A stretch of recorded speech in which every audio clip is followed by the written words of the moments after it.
Released 20 years ago for the Game Boy, the Oracle games revitalized the handheld Zelda series, allowing for secret unlockable endings using a password and link cable system to unite the two games. It's only natural that these games would see speedruns develop, and with speedruns come glitches, and the Oracle games have some of the most broken in the entire Zelda series. There was just one problem. Oracle of Ages was significantly more broken than Oracle of Seasons, but with some creative thinking and inspiration from another recent discovery, the pathway to a credits warp was being developed, and it was all made possible due to vulnerabilities from an external piece of hardware. While vulnerabilities in video games may be fun to watch, they aren't something you want to deal with when gaming yourself, and that's where today's sponsor, Surfshark VPN, can help you. One of the most common forms of attack when you're gaming is a DDoS, but with Surfshark, any would-be attackers only have access to the VPN's IP address, keeping your gaming session secure from interruption. Surfshark also provides end-to-end encryption, so your data is safe from being viewed by big companies or criminals even when you're on public Wi-Fi. Its location feature, which allows you to change your country of origin, has two great uses. First, since video game prices vary by country, it allows you to shop around for the best prices. And second, you can bypass region locks on content by country, opening up video and streaming services full catalogs of content for your viewing pleasure. If you want to try Surfshark for yourself, go to surfshark.deal/Abyssoft and use promo code Abyssoft to get 83% off and 3 extra months for free, all with a 30-day money-back guarantee, so it is absolutely risk-free to try, and all links are at the top of the description. And with that, let's get to the video. If you take a high-level look at the Oracle games, you see right away that they don't share many of the big exploits and time-saving glitches in common. There are two reasons for this. Some of the glitches are specific to scripts, only present in one of the games, and other glitches that are possible in both titles only have the conditions to use them present in one of the titles. Oracle of Ages is significantly more broken than Seasons, as it has the Varen Warp, shovel duplication, and text warping for glitches that are all incorporated into the run. Comparably, Oracle of Seasons hasn't been broken nearly as much, with Rooster Adventure being the only major glitch routed into the run.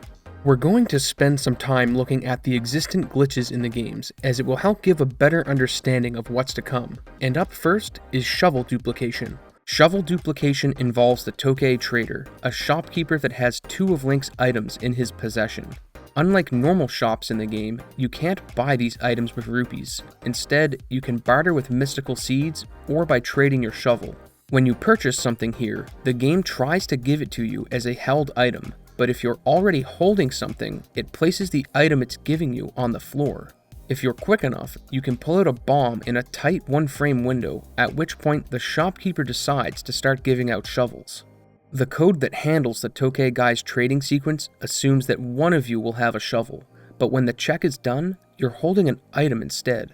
This means you fail to receive the shovel, which means the next time you talk to the Tokay guy, you'll start getting duplicates since neither of you have a shovel. Now that the script is good and confused, it decides that since you don't have the shovel, he must, and you're given a duplicate, which you can sell off for rupees later. This isn't a super technical glitch above or below the hood, as it's just tricking a piece of code into executing under a false condition, but text warping is a bit more involved. Discovered way back in 2009 by PDBoo and expanded by the Only Zero, text warping is possible in both games, but exclusive to Ages, as it has a few preconditions that aren't present in Seasons.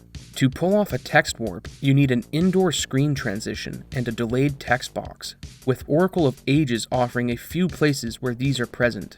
In a normal transition, the game looks at what room you're in and then checks where it should send you when you cross the trigger to move rooms.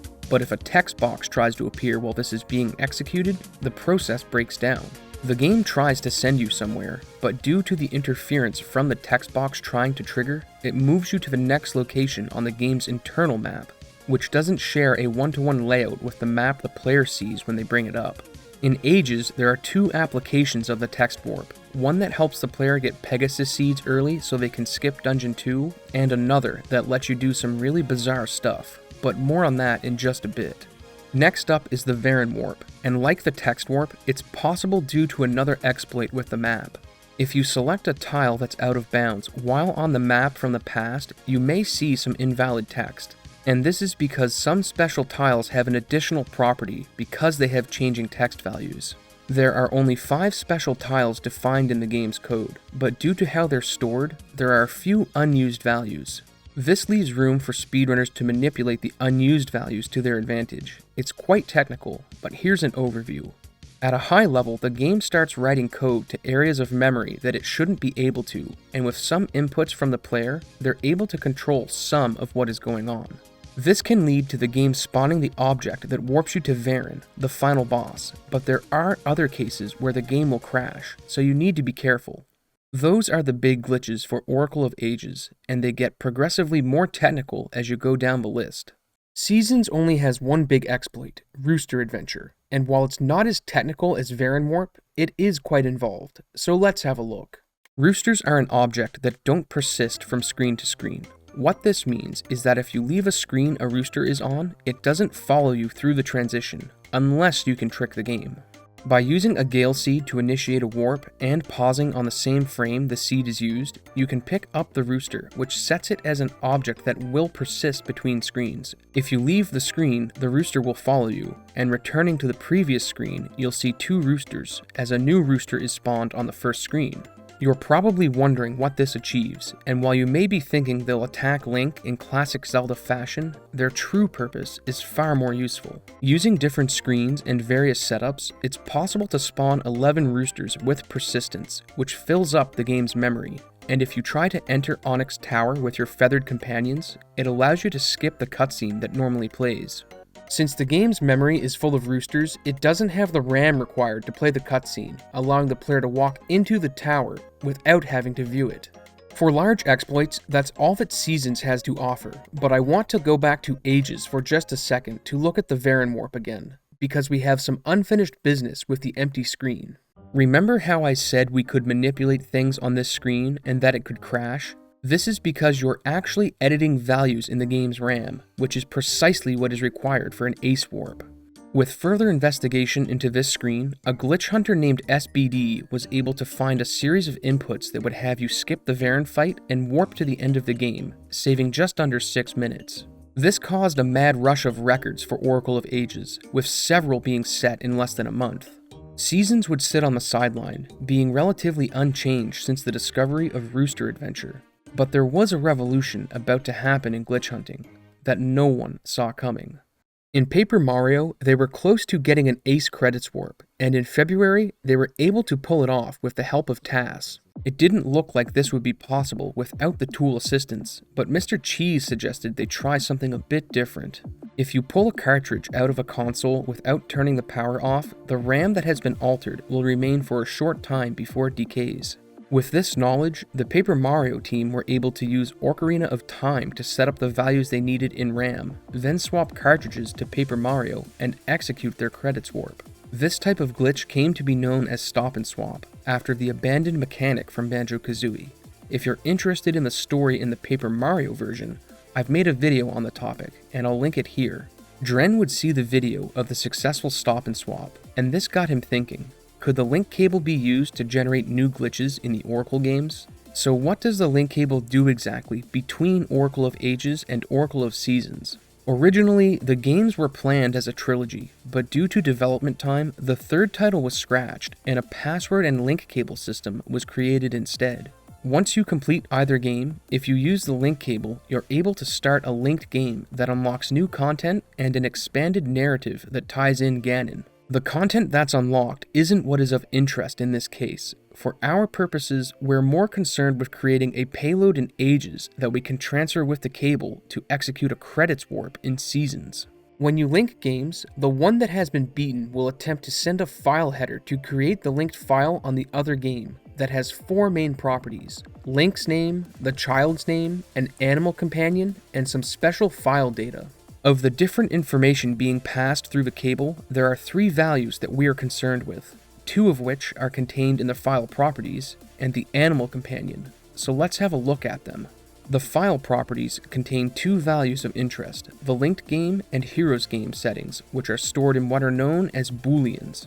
Booleans are small data structures that can be either 0 or 1, but using the ACE setup in Ages, we're able to modify these variables to other values, with very bizarre effects. If you increase their values above 4, then start the linked file on seasons, strange things will happen depending on how much they've been incremented. This is because it's trying to start the file using bad data that the variables are now telling it to use, but with some more digging, Drenn found a value that had some promising results. He looked at the animal companion variable in the linked file data, which had intended values for each of the buddies, Dimitri, Ricky, and Moosh. With the help of Ace in Oracle of Ages, the buddy value in the linked file could be set to something other than what was expected, so there was promise in this being exploitable. In normal gameplay, the animal buddies have an effect on certain areas of the map when they're active, changing the layout that you can interact with. Given that these three variables have a lot of control over the game, the effects of altering them had the potential to be devastating, and that's exactly what Drenn found. The higher he set the variable, the stranger things became, and he noticed that as it went up, the game started overwriting sections of memory that had nothing to do with the animal companion logic, and that by opening the map, you could execute what was being written. Things get really technical here, as the game starts jumping code execution to different areas of memory, but eventually it goes to a memory address that was located just before a special location. What was the location? It was the data he edited in Oracle of Ages, fully present in Seasons, after a linked file transfer. After some more experimentation, he created a new ACE setup that would have the code execution arrive at the exact location of the payload after it was transferred to Seasons. The only thing left to do was write the payload itself. After some deep investigation, he found a possible payload. There was just one problem. The game had a built-in security feature called the file checksum.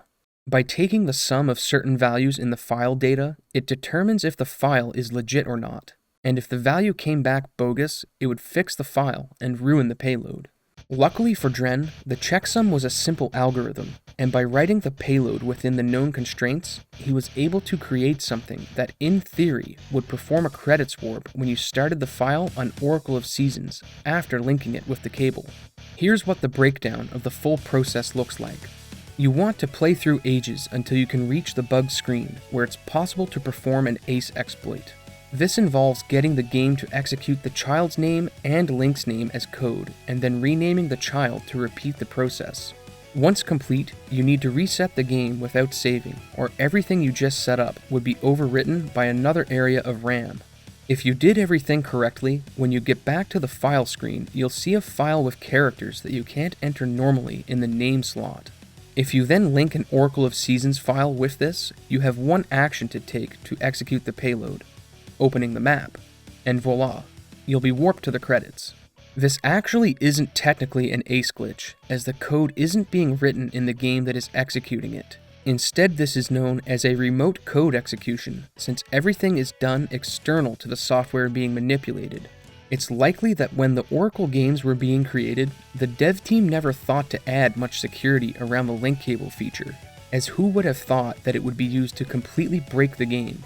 But when it comes to speedrunning, nothing is off the table in the name of saving time. Since the stop and swap glitch in Paper Mario, we've seen many different methods of exploits, from the 3-game stop and swap in Dragon Quest III to a button being soldered onto the board, and now a link cable credits warp. I can't wait to see what the future holds, but one thing's for sure, the discovery of broken glitches is far from over.